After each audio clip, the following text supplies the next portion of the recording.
this session is looking at emerging leaders, that they should be aware of various biblical models. It's models of leadership influence. I'm going to pick one model for your assignments. It kept on coming to me. I saw that model because he's a very young man, even younger than you, and he was able to catalyze change. Very young. We get to it. Then emerging leaders will understand how to release their biblical imagination. We have learned biblical imagination, and even along the line, I think we discussed on how to release it, how to become it, how to use it. We spoke about it. So as to begin enacting, catalyzing leadership in their own context. I asked a question that was similar to that at that time. But in this session, sincerely, power and influence was seriously discussed in this session. And there's a post I wanted to throw while I prepared this. In Nigeria, Christians shy away from politics. Do you agree with me? Yes. I want your yes or no very loud. Yes. Why? So just get up if you want to respond. Yes. Okay, my own part, I believe nobody wants to go there because if you don't really have that standing. Once you get there, you will surely just be sucked into what is already existing. It's like it's going to be overwhelming. So you cannot beat them, you join them. So just avoid. Okay. I want to say that it's because we lack the knowledge of what it's all about. Okay. They lack the knowledge of what it's all about. All right, sir. You have a mic with you? Yes, I have the mic with me. Well, another note, this is a personal one to me. The first lady, I did the Bible for her 50th birthday, and Dara Ajiboye did the Bible for her 60th birthday. Yeah. So, and she was a junior to my wife at Our Lady of Apostle Girls Grammar School, Ijebu-Ode. So that's Remi Tinubu. Yeah. Somebody came to me after my 65th birthday, gave me a lunch at Radisson Blue, and said, "Oh, Abuja wants your CV." I said, "Abuja wants my CV." Obasanjo was there for 8 years. I didn't send my CV to him, so I sent the CV. Then the next year, I just said, "Hello, which parastatal would you want to chairman?" I said, "Let me pray." And as I was going to say, "Are you going there to steal?" I said, "No. Tell them anywhere they put you, you will function." And I said, and I stupidly put the one that, since I'm not going there to steal, anywhere you put me, I will function. They said that was what failed me. I said, I'm not going there to steal. I said, to hell with them. So sometimes we may not want to join them, but the fact that you want to say that you are not going to steal, it annoys some people. Yeah. But we cannot run away from it. By God's grace, I will see you at the top. You will get there because of this training, and you're going to make the change in Jesus' name. Amen. We must change it. So we are going to change the narratives, and God will be glorified. Amen. I want to recommend a facilitator for Leadership Academy of BSN, and his name is Tony Aide. It's a testimony of a Christian in government. A testimony of Christian in government. At a stage, he was told, sir, by his PAMSEC, sir, you are not supposed to be here, sir. You are supposed to be in the church. Because he was a minister he was a commissioner that refused to put car in a project that does not need car. He said, we have so much vehicles here. Why do we want to buy another one? And the PAMSEC asked, don't you want to go with any? He said, with what? I have my car. Am I going to drive more than one? And that's one thing one man was saying yesterday, that why do we put vehicles every year? Every year. So, a catalyzed leader is not afraid to use power. He's not afraid to get power. And our example is Jesus Christ. In many ways, Jesus took power. Jesus used power. But he didn't abuse power. He did not oppress, suppress, or depress people with power. And that is the essence of our catalyst leadership, to get a model of power. You know, not only Jesus. Okay, Jesus exemplified two types of king, or two types two types of leadership. It talks about a shepherd leader and a serving leader. Leader servant and shepherd servant. And you will see this when he was talking, when in John chapter 10, good shepherd, the good shepherd paradigm was there. The Bible also spoke about, in John 21, 15 to 19, when he was telling Peter, yes, you are the leader of my people, but feed the flock. That's a paradigm. He didn't say feed yourself. On the floor. He didn't say that.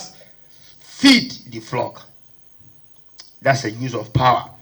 And then Peter himself in 1 Peter chapter 5 verse 1 to 5, when he was mentoring elders, he told the elders symbolizes leaders. They were the leaders of that community. The community was the church, but it's a community after all.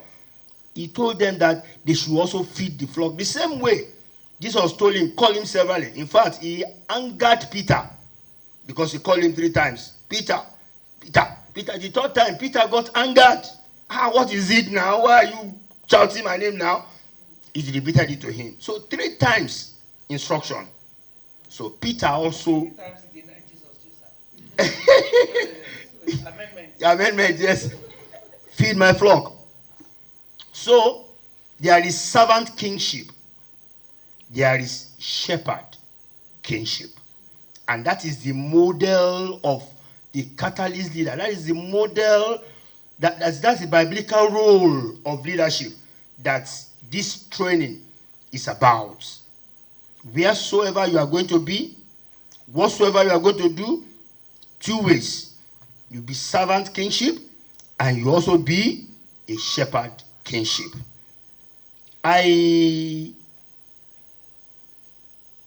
Don't let me waste more time because of, what's the time now? Is it getting to 1? 20 minutes to 1. Okay, 20 minutes to 1.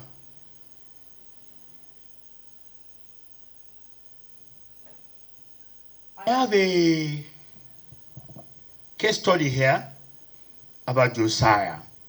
It wasn't only Josiah that was very young and little. There are quite some numbers of the kings who were king at age 12, including Solomon, who was king at age 20. Manasseh, how old was Manasseh? He was also a young child. And look at all these paradigms, look at all of them, and look at their style of leadership. They had opportunity to be leaders. But we read of Josiah, who was just 8 years old. 8 years old. He was a catalytic leader by the Bible model. Now, imagine how Josiah carried out his reforms in the midst of negativity, passivity, and counter-suggestions. Or do you think he had it free? Even at age 8, he wouldn't. There will be people that will tell him, look at you, at age 8, do you think you can do this reform? They will just get you killed, you this small boy.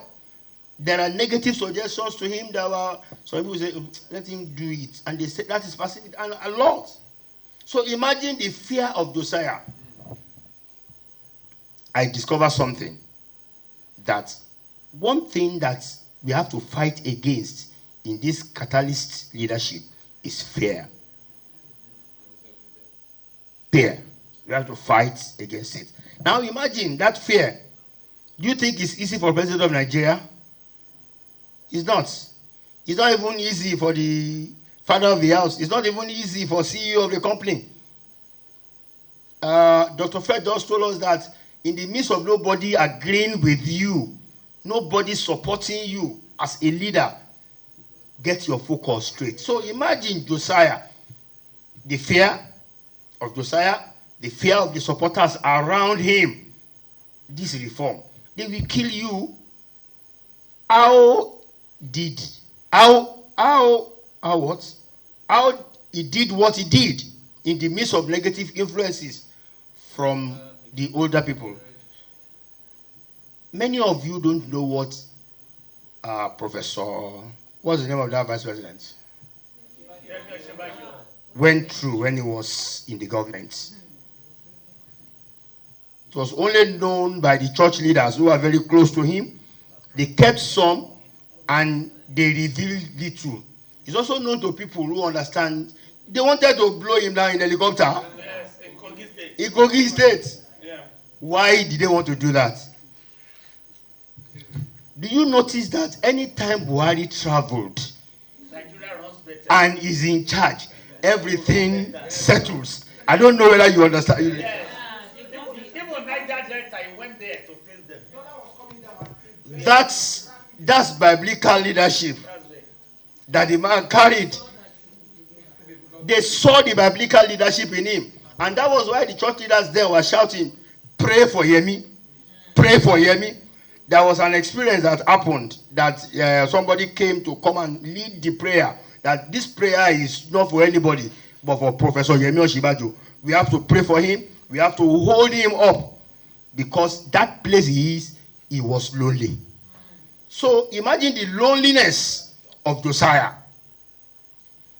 Imagine the fear. Imagine the influences. Even the negative influences of the older people at his time. He was 80 years old. We are going to imagine all this. Maybe when we come back from break, we will do that. We are also going to look within your context, within your profession, and the marketplace. You know that's what they call marketplace? Marketplace is not Idumotao. It's not marketplace is where you operate, where you function. Look at that context. And what lesson will you get from Josiah's disposition?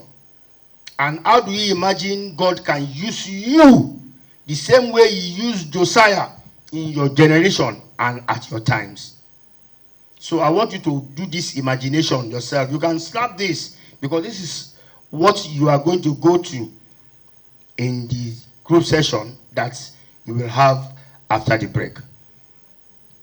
Power is to be used in a biblical way. Thank you very much. God bless you. Thank you. I think let's give him an applause, please. We have a few minutes. Possibly, I think the questions were very good. If you want to raise some questions, possibly, I think we have a few minutes for lunch, isn't that? 1 p.m. is the lunch? Yeah. Okay. If I think anybody wants to further reflect on what they said or questions, that would be very good. Please.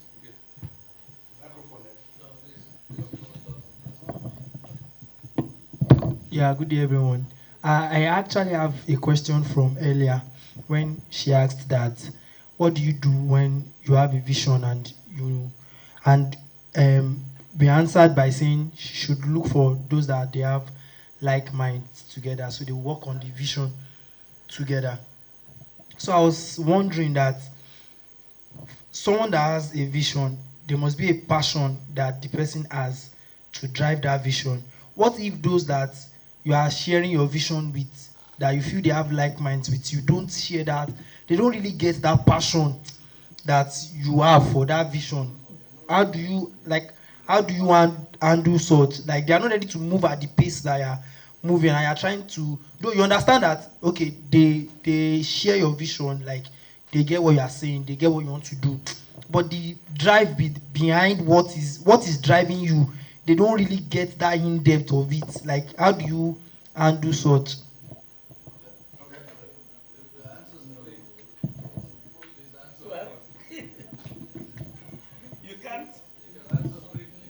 You can't force your vision on anybody. All you can do is just pray, because God will give you people who will buy into that vision. Even what I told you that I did action alone, I had phone calls. Fred, are you sure you're not going to crash Bible Society? I said, well, if it crashes, then God, I will go back to God and cry that you said I should do it. But God did not allow you to crash. So along the line, everybody, I just phoned them. I was the CEO. Hello, is that from Abuja? Is that the finance manager? Mop up 150 million naira from circulation for me. The moment I said that, he went to call that was the head of organic mop up. Because on my laptop, on my iPad, I have all the accounts. Said the Bible to sell. I said, I've seen the warehouse. There's no Bible to sell in the warehouse. Go and sell those ones. They have, oh, this one is not moving. Go and move the one that is not moving. So at the end of the day, everybody aligned with me. I was the first to give out my official card because we cannot be borrowing money. I went to UK to Reading to borrow $1 million at 3%, which is better than Nigeria First Bank of 26%. You know, so I know I'm a debtor, and we cannot be debtors and be riding big cars and be. I said, look, I put my Prado Jeep. Yeah, everybody drop official car, take loan, interest-free loan, buy your own card. You know, so as a leader, you put yourself first. You are the one who have the vision now. So I was the first to drop my Toyota Prado car as CEO.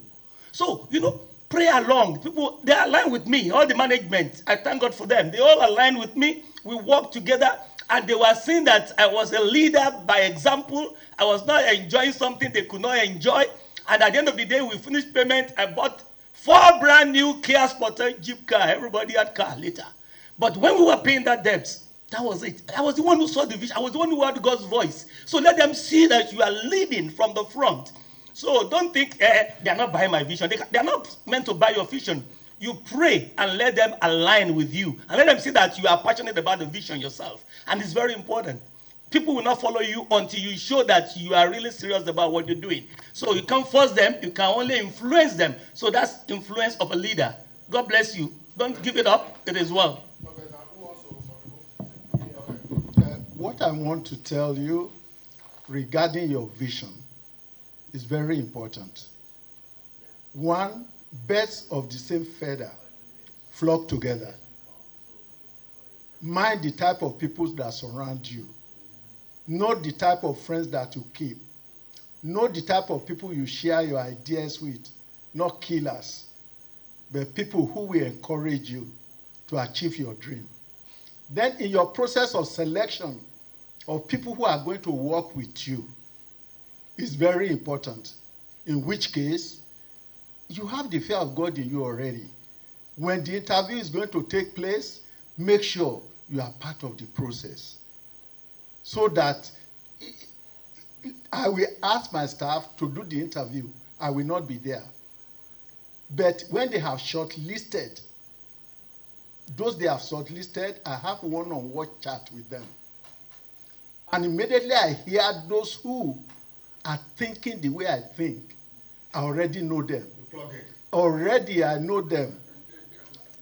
And having known them, I then bring those people on board. And you can see, you are not going to get it 100%. But I can tell you along the way, those who are not good, they are going to drop out. Because they don't believe the way things are going. Because they can't fit in, they can't understand the direction you are going. You know you are the visionary. You can see where the company is going. If you make a mistake, you know we have to change direction and go on the course. So it's very important. Surround yourself with people who have similar thinking and mind. And also when you are doing interview, be very careful. Don't care where somebody comes from, whether it's Igbo, Hausa, or Kini. In my office, my PA is an Igbo. My accountant is a Muslim. Though it's a Yoruba. My GM is a Muslim. My which one? Different. I have Hausa in the company. The orbital welding machine is handled by an Hausa man. So I surround myself with people who are key into the vision, and they work. I can tell you, they work. One arrived by 1 a.m. when we went to Port Harcourt 3 days ago with Value Jet. The flight was delayed. They didn't get back until 1 a.m. and they were still in the office the next day. That is the type of staff that you need. So it's very important for you guys to just, I'm happy at what is happening. Yeah. And I know this thing we are doing here today, greater event like this is going to take place in this country. Amen. It's going to happen by the grace of God. Thank you. Arriving at 1 a.m. and being in the office in the morning. The system of Fred. The system of Fred Udutola. Over to you. Thank you. Thank you. You know, as Dr. Fred was talking, I was making reference to what you shared earlier about the building the team, what to look out for and all of that. So I just wanted to paint a scenario. Look at a tree that is growing. You see that the tree will go through different seasons. And as the tree is growing, the branch that cannot function in the next phase of the growth automatically dies and falls off the tree. So just don't cling to people that are not going to be relevant in the next phase. Because we have that, at times we cling to certain people that their season has expired in our journey. So you have to also be very spiritually, very critical. You have to be sensitive not to cling to individuals whose seasons have expired in that phase, because they may not be relevant for the next phase of the journey. So when you are also doing the processing, you have prayed, you have caught the vision. Please, casting the vision is good. Painting that picture, let it be, that clarity is good, so that they will receive the same passion, especially for those God has brought to you to work with you. When you cast the vision, you can't be a CEO and you are not casting the vision. That's the essence of doing orientation. When we get them, you have to cast the vision, and you also need to look at what will help those who are actually genuine. They wish to be functional, but they don't know how. You may need, that's where training comes in. You identify the gap. That's why we do gap analysis. You identify the gap, you do SWOT analysis, you now see how to come in to bridge that gap and equip them, because they may want to have the same passion, but they don't know how, and they are relevant to your journey. Thank you. Thank you very much. I think, yes, it has to do with Joshua. Yeah. What I want to say is, do not let anyone despise your youth. Facilitator mentioned something on fear. Fear, devil uses a lot. He paints a picture of what is not real. And then we start running helter-skelter. You have confidence in yourself and have a clear picture of where you are going. And whatever is not part of it will give way. Praise God. Because look at Joshua, 8-year-old, became a king. He was to do a total overhaul of the entire system. You think those people benefiting from that system will support him? Right? Would they be afraid of the challenges? But God has appointed him at that time, and he had to do it. So you have a responsibility to be strong. And that is why you must know who you are. That's self-awareness. Yeah, yes. Self-awareness. Know who you are. Know your strengths, know your weaknesses. You know, I kept on saying this. Because you get to a point, they will use everything possible to get you down. But you are very strong. A number of us have gone through those things. But at the end of the day, even those people that wanted to get you down, they had to be on your side. Otherwise, there was a place I worked, one of the multinationals. And I got in, I was just maybe 30 or so. And they introduced me as divisional accountant. And then one old man came and said, my daughter finished law school many, many years ago. I also had a son who finished so I got the message. So as far as I was concerned, there's a job to be done, I must be done. So give me this report, give me that report. They didn't answer. They will run away and go. And I went to the auditors, external, picked the numbers, and started working with some of the other guys around. First meeting I attended, no issue. Third meeting, second, third, the guy said, this man will send us. They had to begin to cooperate at the end of the day. So you need to be strong and know that this is your mandate. This is the vision God has given to you, and it's very clear. If it's very clear, you're not going to drop it. But the devil will do everything possible to make sure you drop it. He will bring fear. They will kill you. They will sideline you. All sorts of things will come. And Paul also charged Timothy that he should go ahead. You know, it was a revolutionary thing. That you preach this message as God wants it. But the church he was going to pastor, there are people who do all sorts of things. You know, funny things. You know, you read the Corinthians and all that, Corinthian church. And he was to go there to pastor them. He charged him. Let no one despise your youth. So that's the message for you. Thank you, sir. You asked about your follower, those who buy your vision. Elijah had a similar problem when God sent him. Amidst that problem, God told him, I've kept 400. So you are not the only one in that vision. 700. 7,000. Elijah. Yes, Elijah, 7,000. 7,000, thank you. 7,000. Who have not bowed down to bow. Who have not bowed down to bow. So there is a 7,000 for you somewhere. It is for you to identify them, to look for where they are and identify them. I'm going to hand you over to Mr. Josh. Sorry, sir. Can I share something for someone who may be operating from spiritual space as a pastor or something? All right, ma'am. You know, I heard the other time one pastor is a pastor. She should come. Okay, you said you come to the front and share, so that we have people online too that are participating. Thank you. I just wanted to share this for the benefit of those who may be having the call of God upon their lives. The ministry, the assignments, not just the market space.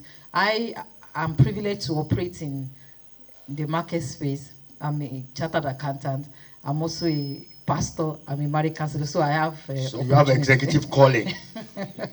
So, for instance, when you are given an assignment from God, the vision, at times some people will not understand what you are saying or what you are doing. I want to share the experience of my husband. When he was called by God that, he was writing his final exam on campus, and he was having 2 4-course units exam, 2 of them. And as he was reading in the library, God said, meet me on the field. If you have studied accounting, you want to write FA, MA, cost accounting. You know there are 3 devils. 4 unit course each. That one, you cannot even sleep for 2 days. And he was having the 3 courses, and God said, meet me on the field. Everybody started praying for him. Maybe the family witches are pursuing him to, that something must be wrong. But because he had a relationship, we have been talking about working with the Holy Spirit, understanding who you are and everything. It's very critical. So he understood the voice he had. He left the hall. He went to the field to worship God and pray. And God gave him the blueprints of what he will do on health. You have studied accounting, but you will not balance any account. You will balance home. You will balance family. He gave him the, original blueprint. He got clarity. Everything was so clear. When people waited for him for long that he didn't come back, they had to join him on the field. So the atmosphere around him was so thick that they were caught up in that revelation too. They couldn't go. They started worshiping God. All of them passed the same, all those courses eventually. But the revelation he caught that day, he has been running with it since 1999 till date. And his own ministry is so unique. God said you will not start a church as a GO. You are going to be blessing families. You will be raising end-time army through home units. You will be bringing sons and daughters of God together in holy matrimony. You will put the printer of divorce bill into extinction. A lot of assignment. You will build dilapidated homes, repair families. Very unique. When he was sharing with people, everybody said, this guy is a lazy guy. He went to school. He won't have a church. What kind of ministry? It was not a popular assignment then. But he knew the voice he had. He got the clarity. He started praying to build a team. He started praying specifically that God, I need a team. I can't do this alone. And he started, because he was a young man who was not married, he started by saying, God, I have known the purpose before partner. That's what it should be. So, Adam was given assignment in Genesis 2:15 before a partner was brought in Genesis 2 verse 18. So he knew his purpose before he knew the partner. So the partner was easy because you have known the mind of God. So if you have known the partner, that's why you see so many pastors today, their sponsor will say, God did not call me. I don't know anything about this assignment. I just came to enjoy myself. So please, that's I am married to an engineer. I am married to this, so not a pastor. But that foundation was already established. So that became the driving force. He got the clarity and he got the marital partner right. And everything was going focused. So many challenges, so many people making jest of him, so many things happening. Today, marriage ministry is an envious ministry. It is needed across the globe and it travels around the world. So pick focus and God will help you. Thank you. Thank you. Thank you. I just like to say thank you to Pastor Samuel. Is that what he said? Yeah. Samuel. Let's give him an applause. And we'll come back and discuss the questions. Yeah. And then we'll do the presentation. Is that okay? Because it's time for lunch. I think you are all in a hot seat. That's very nice. But I like to just respond one thing. Maybe it may come to my mind. I may forget afterwards. So I thought I'll say it after lunch. The thing is that you see, I have failed in many of my initiatives. I've always told people my success stories. But there's another story to it. You know, out of every 10 initiatives, I failed 5, 6 of them. And you have always 4. And even you invested time, energy, money, and all. But then that is what it is. Yeah? But then you say that you try to work on it, but you have just to give up. You have to let things go sometime, you know, and glorify God even in your failure. But we always thank God for success, but we also have to thank God for our failures. We need to recognize that. And the second one is that, I forgot his name. What is the Esther uncle's name? I just heard it. Mordecai. Mordecai was asking Esther to imagine what he was imagining. Do you know he attached a condition to that? Do you know what it is? Said that if you fail, God will raise up somebody else. That's and maybe it. you are raised up for this purpose. Exactly. For a time See, like this. hear him say that. I like hearing him saying that. If you don't imagine what I imagine, there will be somebody else will be imagining and doing the same. See, the Bible has very interesting stories there. And also the final one is, God imagined this world and he saw it good when he formed it. And that's a Greek word, that's a Latin word, it's called ex nihilo, out of nothing. You know, he created. God imagined you and me to be so beautiful, and he called you and me special. And he gave us a special calling to do. And I think I like that excitement comes from you, God, particularly from you also. That God is planning to do something great. That's why we are here. I think with that we'll go for lunch. I think I asked somebody to pray at this time. Who is going to pray?